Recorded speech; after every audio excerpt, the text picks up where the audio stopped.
সুইজারল্যান্ডের জনপ্রিয় পর্যটন শহর ক্যান্স মন্টানার একটি বারে ভয়াবহ বিস্ফোরণে অন্তত 40 জন নিহত হয়েছেন বলে স্থানীয় সংবাদ মাধ্যম জানিয়েছে।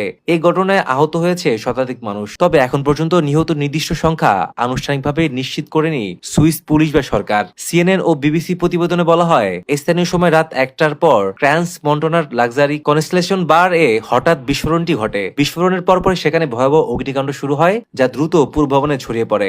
এ সময় বারের ভেতরে থাকা বহু মানুষ আতঙ্কে ছোটাছুটি শুরু করে। স্থানীয় পুলিশ মুখপাত্র গায়ত্রী লাথিও জানান, বিস্ফোরণের সময় ভবনের ভেতরে শতাধিক মানুষ উপস্থিত ছিলেন। তিনি বলেন, বহু মানুষ আহত হয়েছে এবং বহু মানুষ প্রাণ হারিয়েছে, তবে তদন্ত শেষ না হওয়া পর্যন্ত নিহত সঠিক সংখ্যা জানানো সম্ভব নয় বলে জানান তিনি। সুইস দৈনিক ব্লিক্স ঘটনাস্থলে দায়িত্বরত এক চিকিৎসকের বরাতে জানিয়েছে, নিহতদের সংখ্যা ডজনের মধ্যে হতে পারে। অন্যদিকে আঞ্চলিক দৈনিক লেনুবেলেস্তি দাবি করেছে, তাদের সূত্র অনুযায়ী নিহত সংখ্যা প্রায় 40 জন এবং আহতের সংখ্যা প্রায় 100 জন। এই দুর্ঘটনায় ক্ষতিগ্রস্ত পরিবারগুলোর সহায়তার জন্য একটি রিসেপশন সেন্টার ও জরুরি হেল্পলাইন চালু করেছে সুইস সরকার। বিস্ফোরণ ও অগ্নিকাণ্ডের প্রকৃত কারণ জানতে ইতিমধ্যে তদন্ত শুরু করেছে পুলিশ ও সংশ্লিষ্ট কর্তৃপক্ষ।